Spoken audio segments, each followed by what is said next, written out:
मुख्यमंत्री देवेंद्र फडणवीस यांनी उपमुख्यमंत्री एकनाथ शिंदे यांचा आनंद टप्प्याटप्प्याने हिरवून घेण्याचा विडाच उचललेला दिसतोय। शिंदे यांनी मुख्यमंत्री असताना सुरू केलेल्या योजना एकामागून एक गुंडाळण्याचा धडाकाच त्यांनी लावला आहे। यावेळी शिंदेच्या आनंदाचा शिदाच यांनी संपवून टाकला। अर्थसंकल्पात आनंदाचा शिदा योजनेसाठी काहीच तरतूद करण्यात आलेली नाही। इतकेच काय तर त्या योजनेबाबत अवाक्षरही काढण्यात आलेले नाही। त्यामुळे या योजनेलाच महायुती सरकारने रामराम केल्याचे बोलले जात आहे।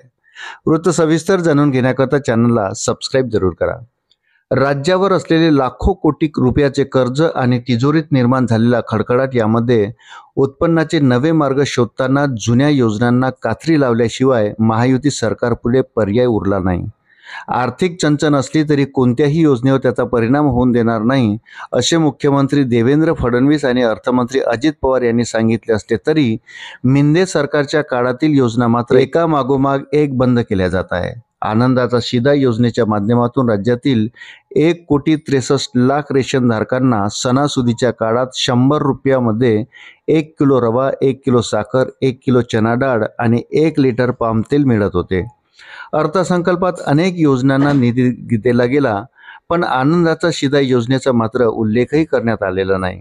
शिंदेचे निर्णय रद्द करायचे आणि योजना बंद पडायच्या असे मुख्यमंत्री फडणवीस यांनी मनाशीच ठरवलं की काय अशी चर्चा आता सुरू झाली आहे। राष्ट्रवादी काँग्रेसचे आमदार रोहित पवार यांनी यावर प्रतिक्रिया देताना अंतर्गत कुरखोड्यांचा हा परिणाम असावा असे म्हटले आहे।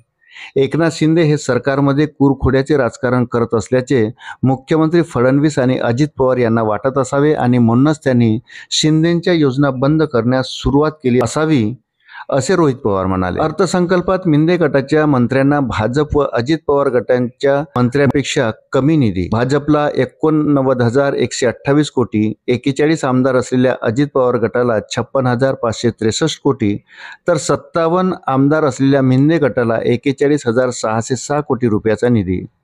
शिंदे यांचे अत्यंत विश्वासू समजले जाणारे महाराष्ट्र राज्य रस्ते विकास महामंडळाचे सहव्यवस्थापकीय संचालक कैलास जाधव यांची उचलबांगडी, आरोग्य विभागातील 3200 कोटीच्या कामांना स्थगिती, उद्योगमंत्री उदय सामंतांना दूर ठेवून मुख्यमंत्री फडणवीस यांचा दक्षिण कोरियाच्या कंपनीशी करार, शासनाला माहिती पुरवण्यास मिंद्याच्या मंत्र्याकडून टाळाटाळ झाल्याने डेटा प्राधिकरण स्थापन करण्याचा निर्णय, जालन्यातील खरपुडी प्रकल्पाच्या चौकशीचे आदेश, व्यावसायिक आणि दलालांसाठी मिंदे सरकारने हा प्रकल्प राबवण्याचा निर्णय घेतला होता।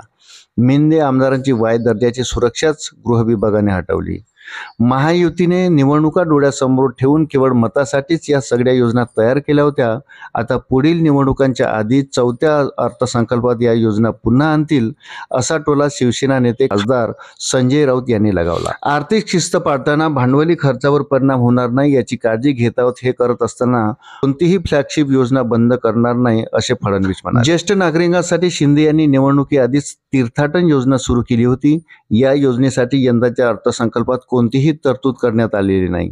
मोफत 3 सिलेंडर देण्याची घोषणा शिंदे यांनी केली होती, पण अर्थसंकल्पात त्यावर फुली मारण्यात आली। निवडणूक संपली, आनंद झाला आणि आनंदाचा शिदा संपला अशी टीका यावरून काँग्रेसचे विधिमंडळ पक्षनेते विजय वडेट्टीवार यांनी केली। एकनाथ शिंदे यांच्या सरकारने आणलेल्या योजना एक एक करून बंद केल्या जात आहे असेही ते म्हणाले।